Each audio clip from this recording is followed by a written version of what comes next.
All right, ladies and gentlemen, welcome to episode 2 of the 2 Up podcast.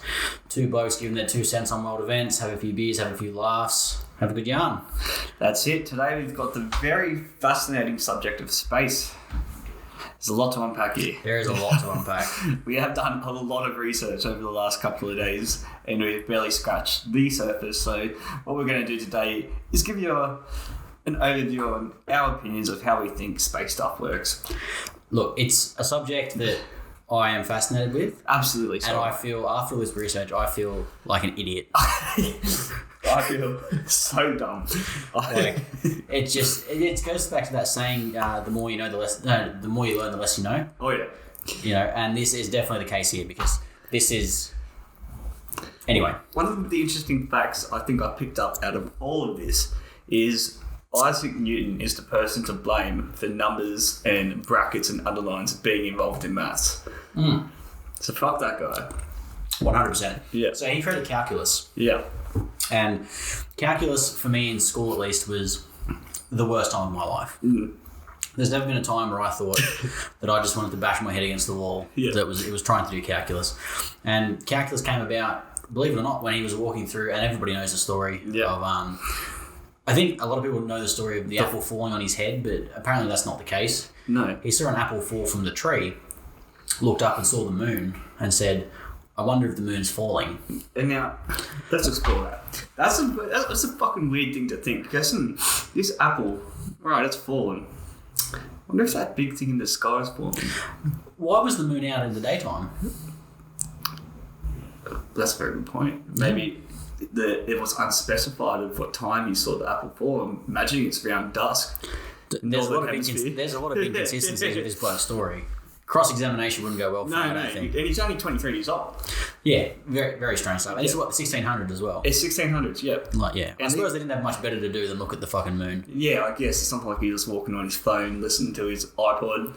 But, yeah, so, well, I guess we should start from gravity then. Isn't gravity weird? Gravity is fucking weird. Like, you think about gravity, you think, oh yeah, gravity's gravity.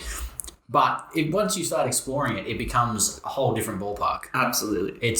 So gravity is determined by mass, is that correct? Yep, 100%. So the reason everything in our solar system orbits the sun is because, and this has been fact-checked, our sun takes up 99.5% of the space in our solar system. And you can fit 100 million Earths inside the sun? 1.3 million Earths, yeah.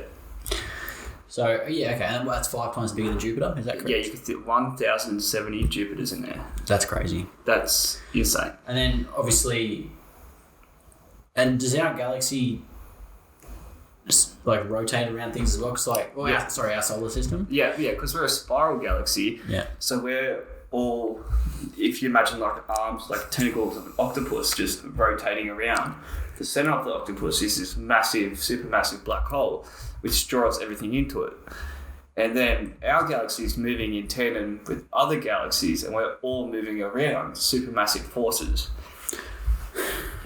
So from going to the sheer fact of an apple falling off a tree to discovering all this shit to do with mass and how gravity is affected by mass.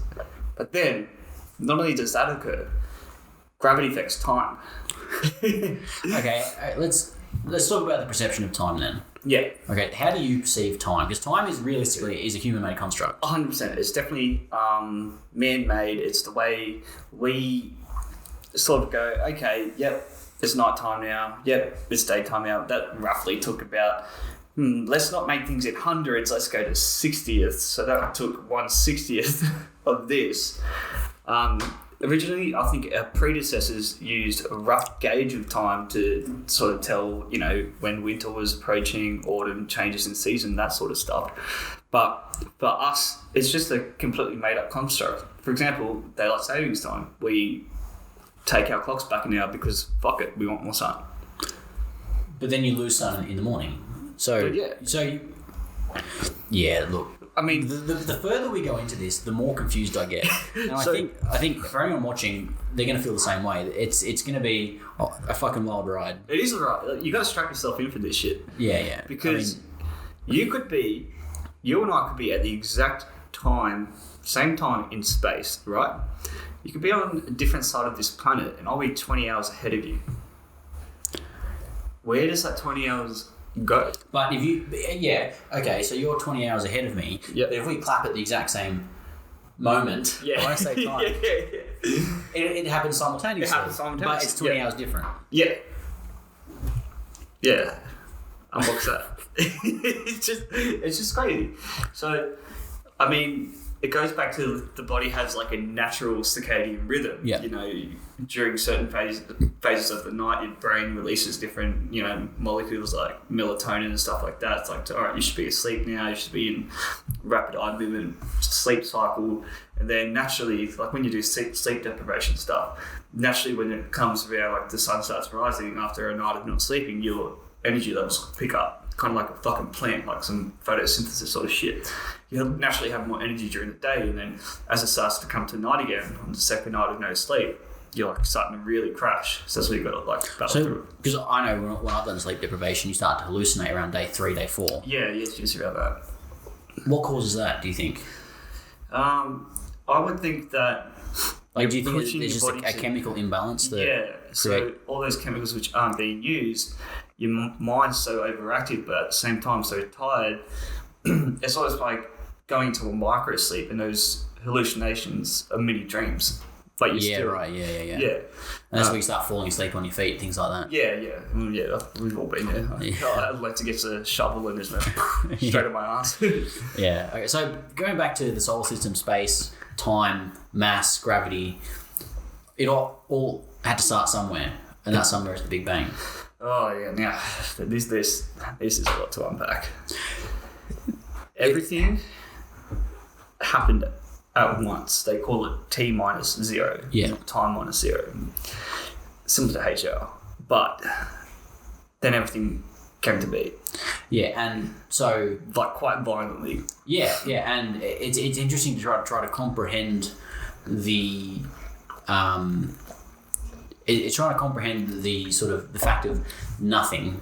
Like, humans really struggle to comprehend nothing. Yeah. A lot of the time you'll think of maybe like a room with nothing in it, or a room with, which is not nothing. Like that's just black. Yeah, it's really difficult. So space itself, as in the space around you, came from the Big Bang. Yeah. So it wasn't just there was an empty space. Like space itself came from this collision of atoms. I think it was collision of particles, or I don't know, super compressed particles from a single point of origin which just exploded. Yeah, and and I think it's really interesting. Like if you for anyone watching, if you look around you and say you sit in bed, sitting at a desk, whatever, if you just take your hand like this, the space inside of your palm was present at the Big Bang. Yeah. Which brings a whole new meaning to being alone, because you're not really alone. You're surrounded by space, which was created. Well, I think it's in a song or something like that. Like, all we are is stardust. Well, we're all made of atoms. We are. And atoms never touch. No. So, realistically, you've never touched anything in your life. If all we're made of is atoms. Mm. Or have you touched everything? Because at one point, we all came from the single point of origin. So at one point, all those atoms touched and then separated. So, okay, here's one. Do you think during the Big Bang, the makeup of what at a later time became you was at once in the same region as the entire universe at one point in time or another? Well, I'm going to have to say yes. Well, it's mathematically impossible for it not to be. Yeah, so technically, one of your atoms would have been part of a greater atomic system of something else.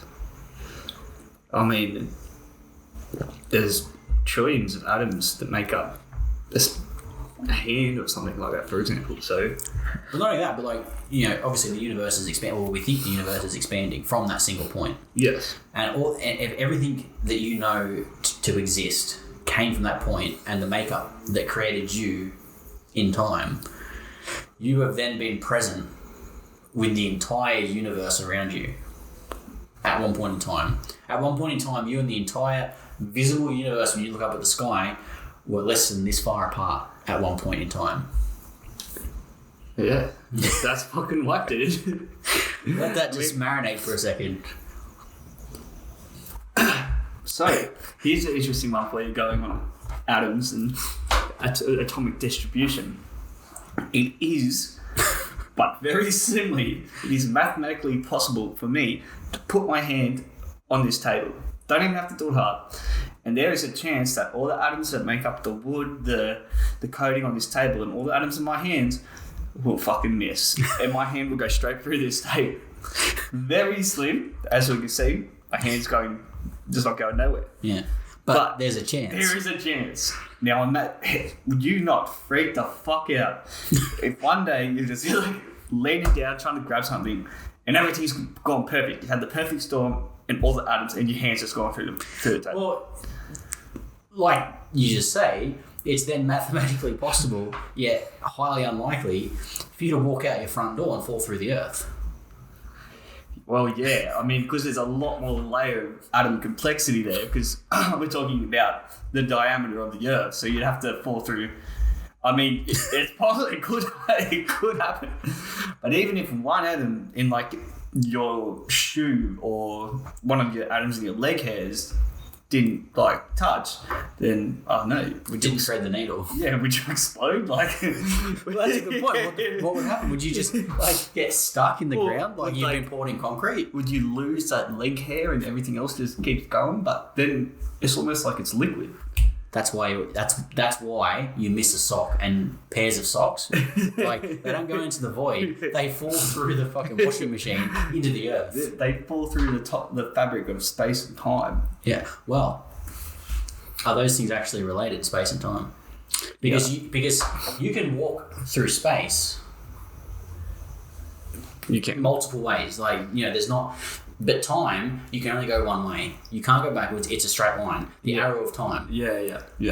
So if you were driving in a car from here to Sydney, right, doing on average 100 k's, I was to get from here to Brisbane.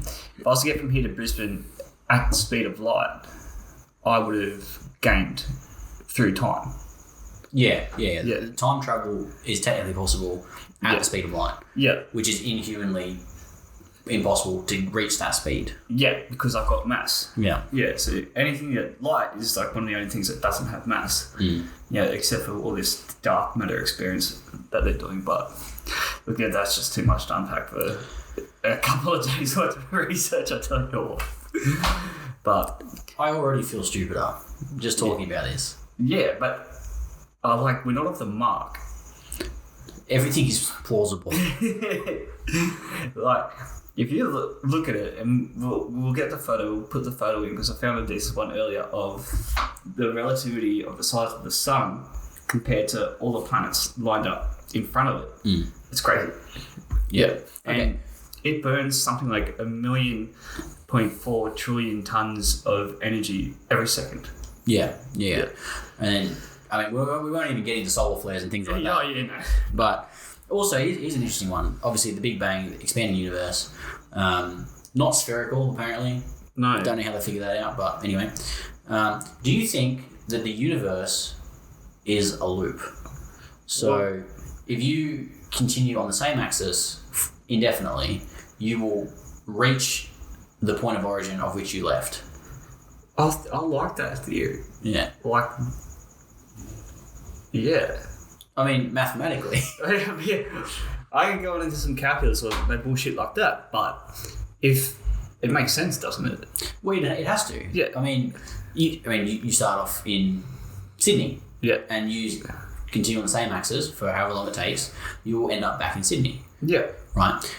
But with the universe, obviously we can look out at stars that are still that appear, trotting along and through life, yet in reality those stars are gone because the light hasn't reached us yet. So we're technically, when you look at stars, you're looking into the past. Yeah, 100%. Yeah. So there should be some really fascinating discoveries of the new James Webb Telescope through that. Oh yeah, that's one of the reasons they built it, was to look to the origins of the Big Bang. Yeah. Within, I think, a million years or 100 million years or something like that. So yeah, Much more than what Hubble could, but Hubble was launched in the 80s. I think the Big Bang was 7.5 billion years ago or something. Yeah, and then our solar system, something like 4.5 billion years old. So there's a 3 billion year gap there. So in that case, if you were to look up and continue on this axis, and if the universe is a loop or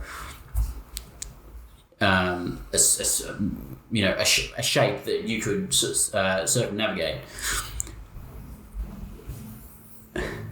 you would have to end up at your point of origin. Yeah, but would you reach that point of origin at the same time you left? No. No? No, not even if you were travelling the speed of light.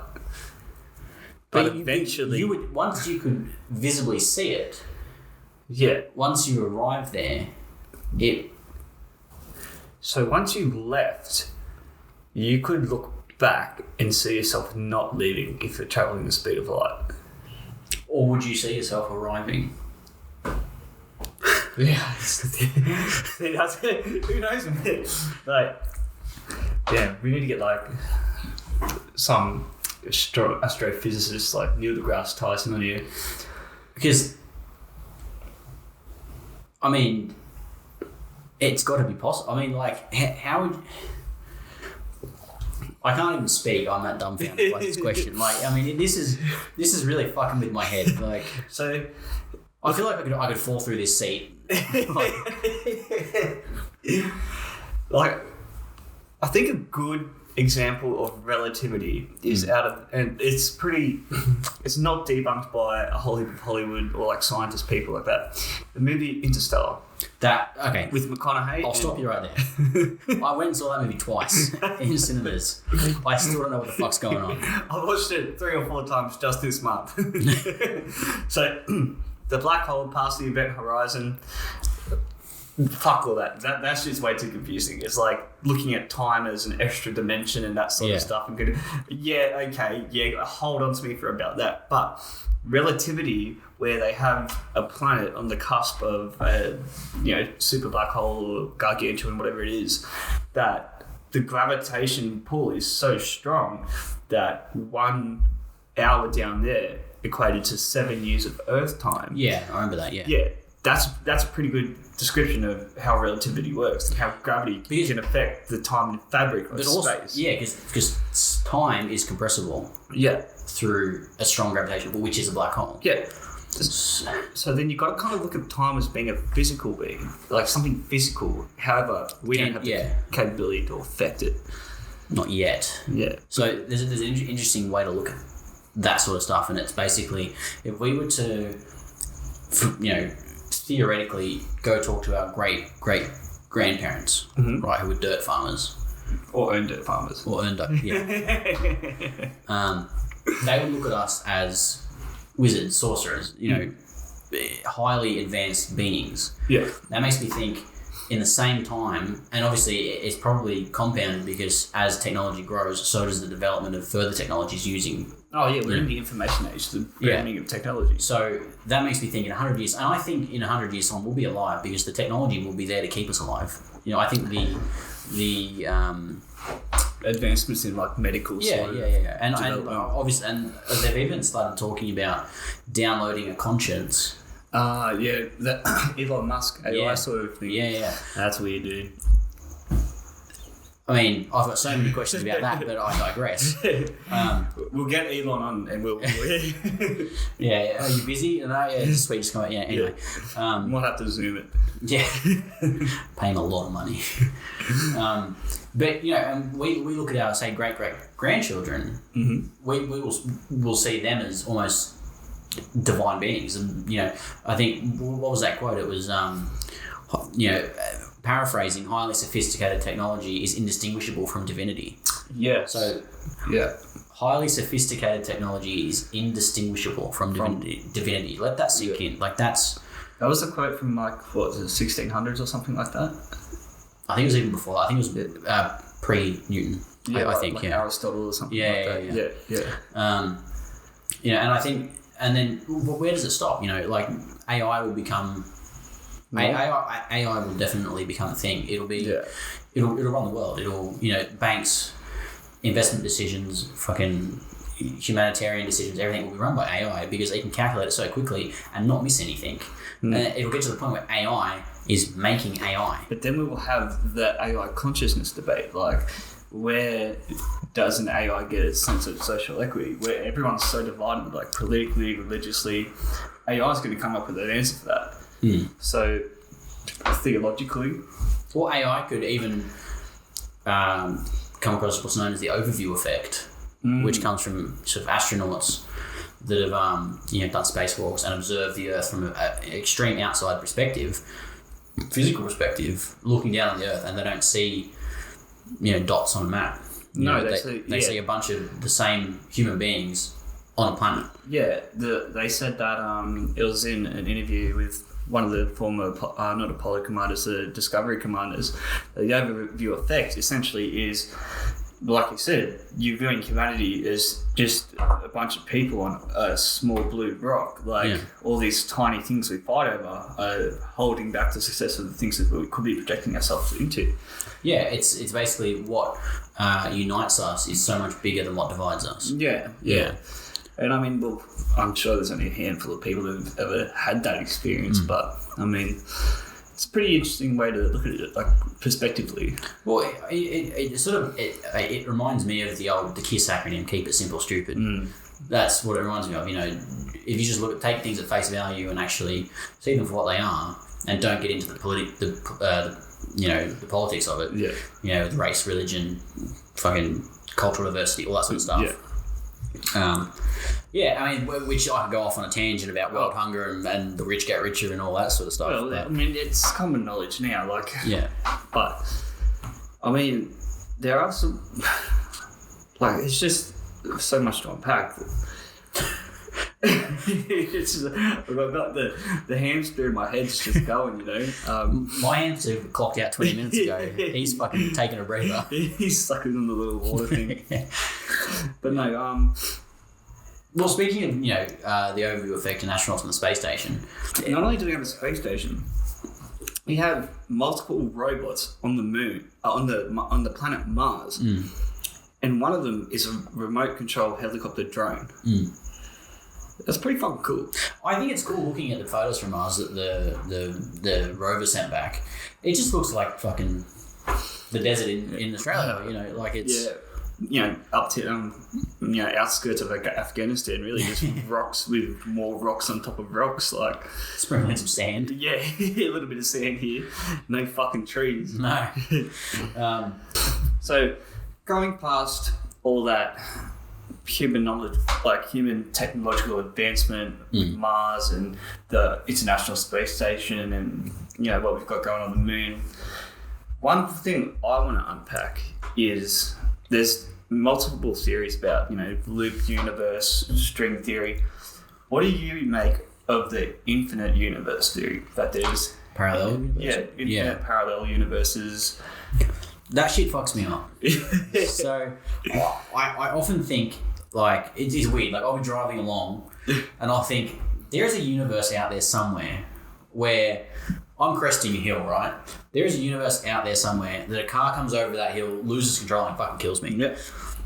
It's out there. It's happened. For example, when you have a near miss. Yeah. If I hadn't had done something that day which delayed me 3 seconds to that point of opportunity. Yeah. Done. Okay, and this is what really... this is the shit I think about in the shower, right? Deep in thought. Chantel will be like, why did it take you 3 hours to have a shower? I'm like, well, let me fill you in. I was fucking wanking, okay? Leave me alone. But this is one of my theories, right? And it comes from nothing really, but obviously, you go through life and, unfortunately people around you sometimes pass away and things like that. And I think, when you think about life and death, it's those parallel universes, right? Your conscience and your being can't comprehend death because it never happens. Because every time you could have died or you have a near miss or whatever, that part of you just continues on to the route where you didn't. Right? So if you've ever known someone that's passed away, in a parallel universe they didn't and they're still going.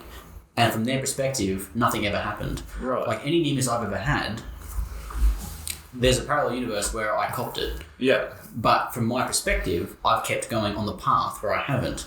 And the eventual path is the mystery.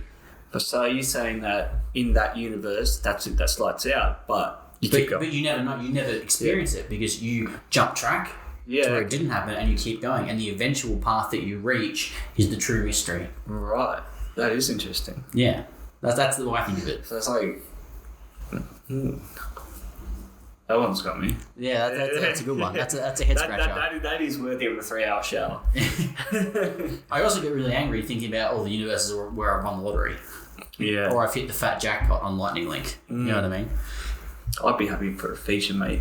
Yeah, that's why death is a mystery, and death is so unknown because you never experience it. You just jump track to the universe where you keep going. You can't record, like you can, with numbers, like get this person that's no longer alive, but you know, you can't really record a conscious brain at the point of death, you know? No. They have done very, like, strange experiments where someone's died and have had, like, a chemical reaction in their brain, which is, like, 10 times stronger than that of what you're dreaming. Because on average, dreams only last 20 to 30 seconds. So they feel to us like they go for ages, but it's not that. But the brain is so active and then they die.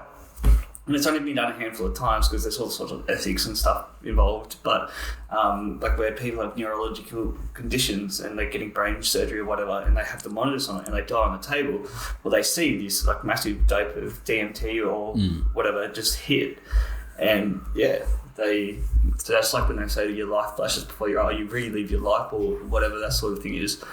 So I think that's the thing. Well, that could be the brain jumping ship into the next universe. Yeah. Or dimension. How's it? Well, the third dimension, space, time, and but time's very physical being, space, time. I don't know. I'm too cooked for me. Yeah. But so that's an interesting thought that I have quite a lot. You know, because I'll put the lotto on, for example. Yeah. And I'll be like, there's a universe out there where I've just hit the one 120 milli. You know what I mean? Yeah. And I'm fucking living it sweet. Matching Lamborghinis. Oh, 100%. Do our podcast on the side of it. Yeah. But yeah, no, that's one that I've sort of, it's taken me a number of years to reach to that, where you never actually experience death because... Yeah, well, I mean, then that inherently then nullifies the fear of death itself, I guess. If you're looking at it as a journey. Yeah, I mean, but that's the thing, like, that says to me, like, for example, like, you see these guys, like you look at, like, motorsport, for example, guys will have a crash that would not be survivable, and they just walk away.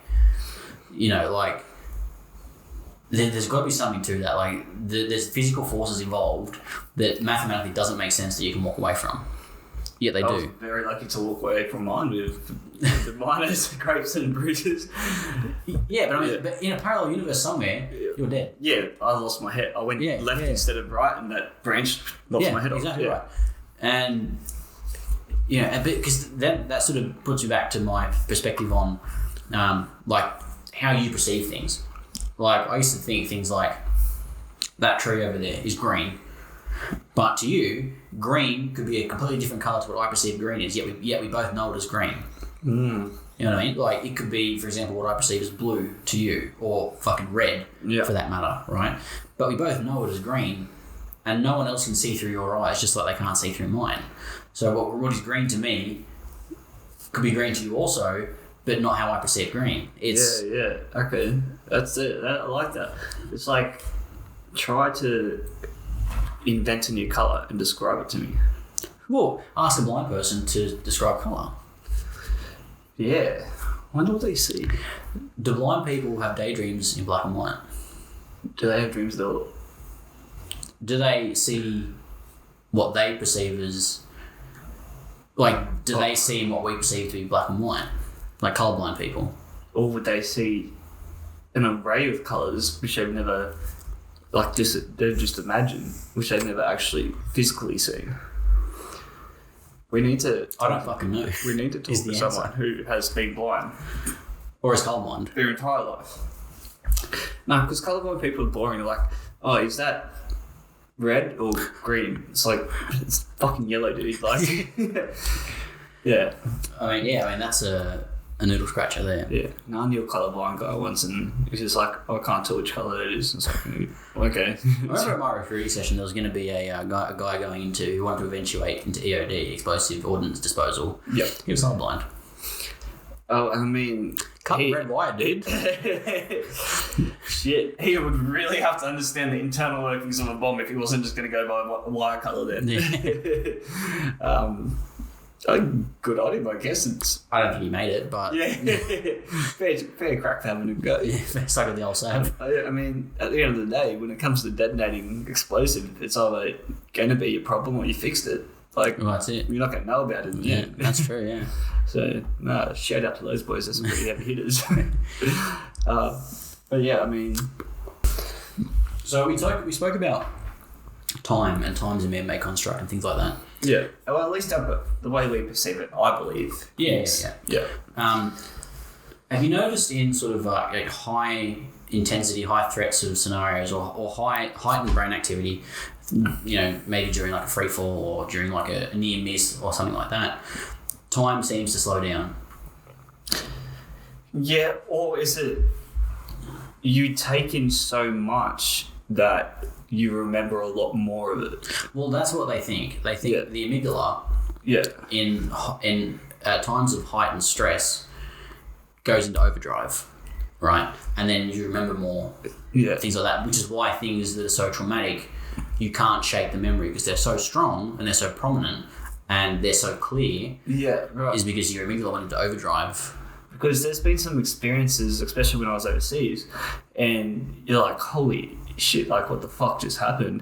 And then you look back on it and like you can remember it like clear as day. Like, yeah, you can remember the smells. Exactly. You can remember, the feel of the adrenal dump, like all that sort of stuff. Like the sound, most vividly, is probably one of the biggest ones I'd say.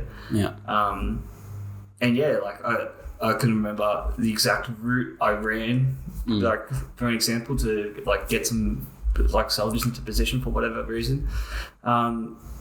So yeah, that's.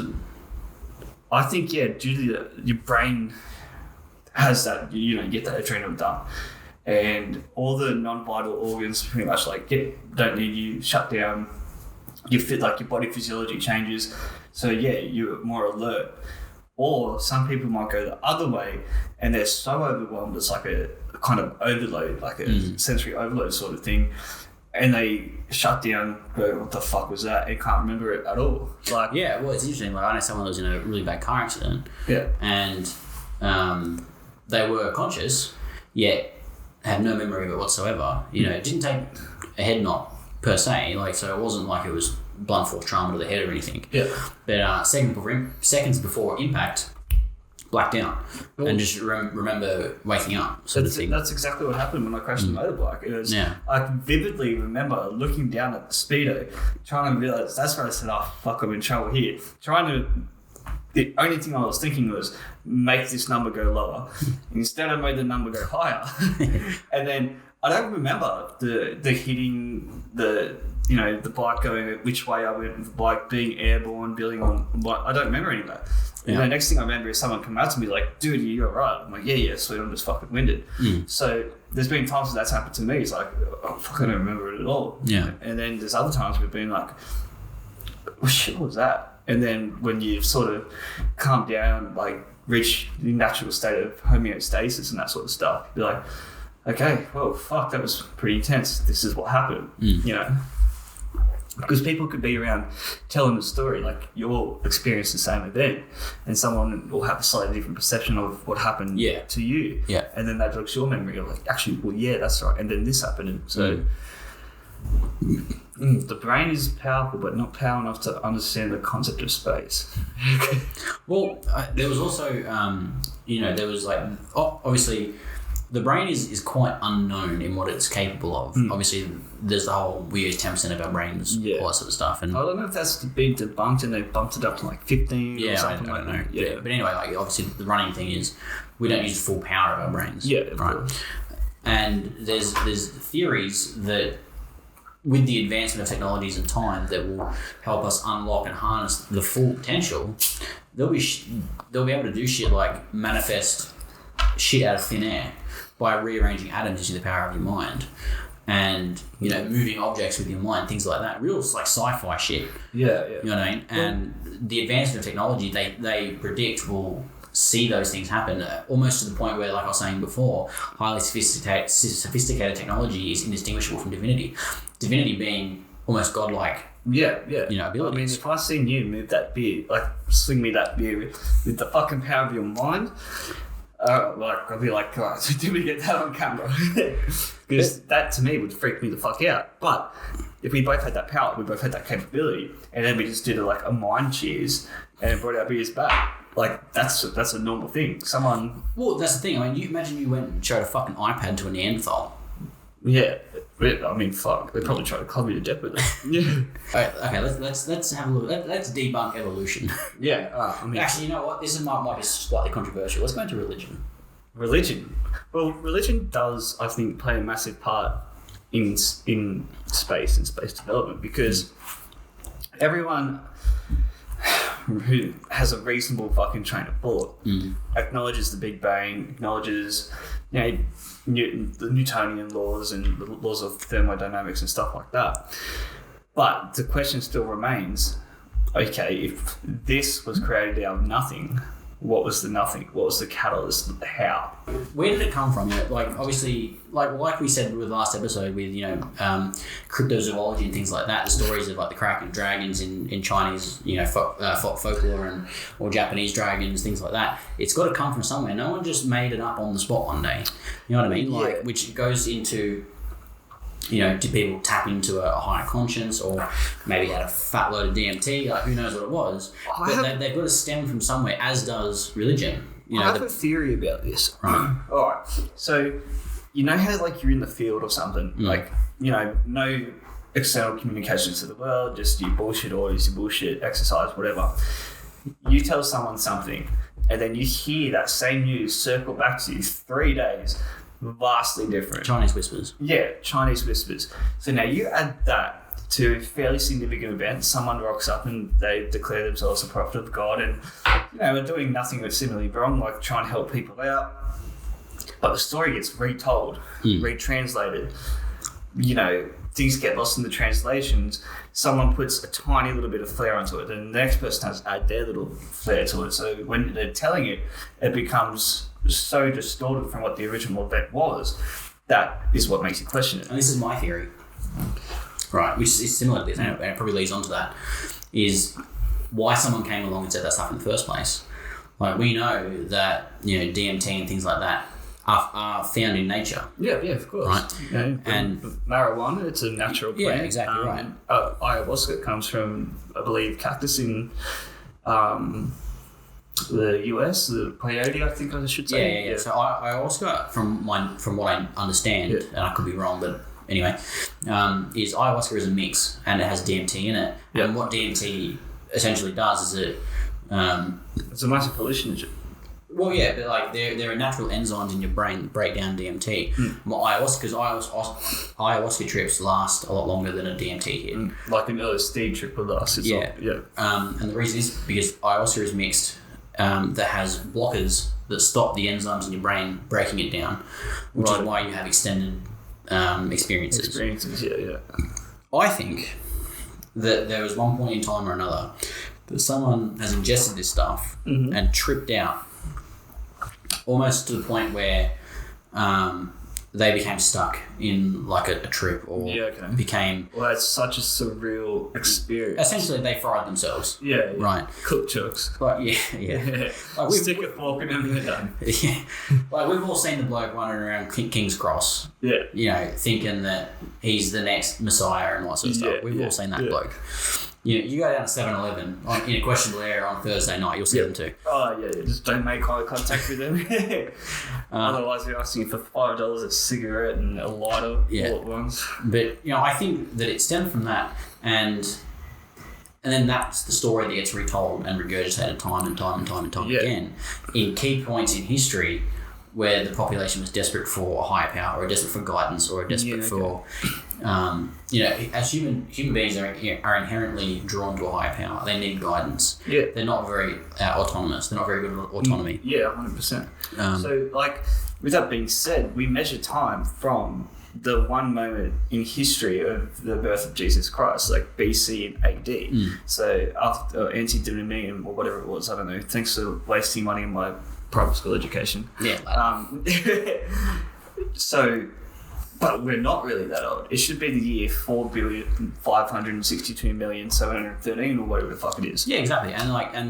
But then there are people out there that believe that Noah's Ark was real, and there are people out there that believe that Jesus Christ was the true Son of God. Yeah. I mean, as long as those people in their beliefs aren't hurting anyone. Well, that can be doing something to persuade someone, It can be summed up in general life as don't be a dickhead. Yeah. You know what I mean? Like, live and let live is what I say. Yeah, I mean, as long as you're not hurting anybody, as long as, But when you go to a point where it is acceptable within your religious belief, and this is where our conflicts all stem from, I think you're wrong. Like, I don't think it's right to go home and go bash your missus and kids just because you're allowed to. I don't think, like, blowing yourself up is a one-way ticket to eternal paradise when you're just literally killing innocent people for nothing. Like, blow yourself up. Just do it in that fucking field over there and make sure I got my GoPro on. Like, I don't give a fuck. Well, that sends into this then. Free will. Free will, yeah. Right. Is free will real? No, I don't believe so. I don't think it is either. No, because everything... You obviously got laws. So if I wanted to go right now and punch a hole in that wall, the law stated that I'd have to fix the damage. Plus, you'd think I'm a dick. That then ties into our social balances in society. Like, wow, he just come over and punched a hole in my wall. What a fucking dick. So, yeah, as much as I could literally get up and do that now, I'm restricted in the fact of the consequences, so I don't. That's how I would say my free will is restricted. Yeah, and I think as well, because someone could say, oh no, I've got free will, I can do whatever I want, but you don't. Yeah. Why? Because there are restrictions, social, whether it's socioeconomic, whether it's whether it's down to your conscience, whether it's down to your ethics, whether it's down to whatever. Yeah. There are, albeit invisible, restrictions in place. So therefore, free will cannot exist because even the laws of random don't allow free will to exist. Like, there's always going to be some sort of restrictions. Yeah. Whether it's external factors or internally, like you said. No, I don't think... Because nothing is truly not premeditated. On the free will topic, I just, I have to agree. Like, I don't see it really being, Well, it's impossible. Yeah. Free speech, that's possible. Yeah. You say whatever the fuck you want. We generally do. Yeah, but you can't have... Yeah, but... you have to accept. So you can say whatever you want. Yeah. That's fine. But even that is... Like, you can't, under free will, say whatever you want because free will is... Yeah. Yeah, and you have to be prepared to deal with the consequences of what you say. Yeah. Yeah, because you can say something, there's only one example I could think of, which I'm not going to say, but you could call someone a name, right? And they might not like the name you call them, so they can... You can say someone's got no hair. Yep. And then you're going to get slapped for it. He was exercising his freedom of speech to make a joke, but his free will was taken away when she gave him the old, what the fuck are you going to do about that? Yeah. Will. Yeah, William, I think it was. Yeah. But, jeez. I mean, at the end of the day, it's a bunch of millionaires slapping each other while they're all at an event to give themselves props. Yeah. How the fuck, with everything that's going on in the world, and we did touch this briefly, or touch this in a bit of depth in our last episode, so just briefly, because it still frustrates me. Like, I opened my news today just to scroll through, see what hot topics are coming up. 3 articles again on Will Smith, except he will get to keep his Oscar. Movie deals in jeopardy, blah, blah, blah.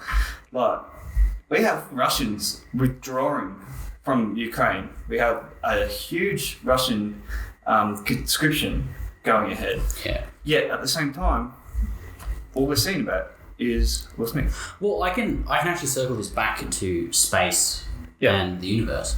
And it's funny, like whenever I feel sort of stressed, or whenever I think I feel overwhelmed or whatever, I look up at the stars and I think the universe around me is so huge, like it is incomprehensible how huge it is, and ever expanding. Yep. And I think, holy shit, that is such a small problem in the grand scheme of things. I am so small in the grand scheme of things. This Earth, this solar system, is so tiny in the grand scheme of things. If you think about every single grain of sand on this planet, you get one grain of sand. That's not even halfway to how many stars there are, like our sun. And each star has a system. So think about all the planets. Like, that's just one fucking prompt example. Yeah, I mean, like, there's lots of fucking sand out there, dude. Yeah, no, there's a lot of sand. Fuck, I hate sand. Gets in your boots, gets in your weapon. Anyway, and and I think and then I just think,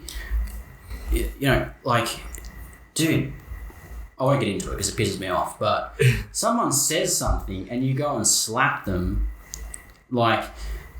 of all the things there is to worry about, all the things there is to think about, and challenge yourself and try to comprehend, it's so small in the grand scheme of things. A lot of things, and it's so difficult to comprehend, and I find it really interesting, and I always often can sit there that I think I'll spend 5 minutes thinking about this, and the next thing you know, it's fucking a week later, and I'm like, damn, I still got no fucking clue what I'm thinking about. It's. Well, actually, that's a good point. Time spent thinking about things. So for me, I think we're in April now. I think just the start of this year's flown by. I mean, I've been pretty busy, had a bit of a move from Brisbane to Sydney, bit of change in career and lifestyle and all that sort of stuff. So in my perspective, it's gone really quite quickly. But when there's something coming up, like a uni deadline or something like that, I'm really, really not looking forward to it.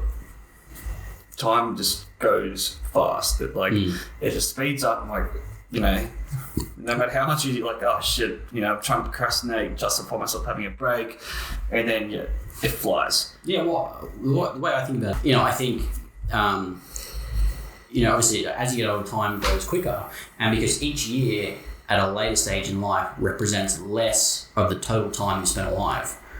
So, for example, from 60 to 65, we're a lot quicker from 1 to 5, because 60 to 65 is a 60, first, second, third, fourth, fifth of your life, as opposed to 1/5 of your life. Yes, so each year represents a small amount of time you've been alive, therefore it goes quicker to the next one. Well, and so technically, at this stage, physiologically, our bodies at the age of 30, which is just under 30, it's 20 years, slightly different for females, and average statistically is 30. That's where your cells stop going on the maximum growth potential, and they actually start going on a decline potential. So, or a decline tangent, I should say. So that's where your body physically stops growing. Yeah. So except your ears. Pardon? Except your ears. Oh yeah, your ears and your nose and all that. Looking forward to that. So I think going back onto the perception of time topic. Well, here we go. I was going to say life is short. But, what's your perception of short? No. Yeah. But life is short. Or is it just this life that's short? Well, like I say, life potentially doesn't end. You just keep switching universes. That's the way I keep myself going anyway. It makes me happy, so. At the end of the day, that's all you can be. Right. Yeah. So. Yeah, I think we'll wrap it up from there. As always, guys, thanks heaps for listening. If you enjoyed the content, enjoy sinking a few beers, if you think we're fuckwits, whatever, just drop a comment below. We'll be happy to hear your feedback. And as always, if you feel up to it, I always hate saying this, dude. Give us a like, give us a subscribe, give us a share. We really appreciate it, and we'll keep making content for you guys to go, what the fuck are these guys on about? Yeah, couldn't have said it better myself. All right, cheers, guys. Peace.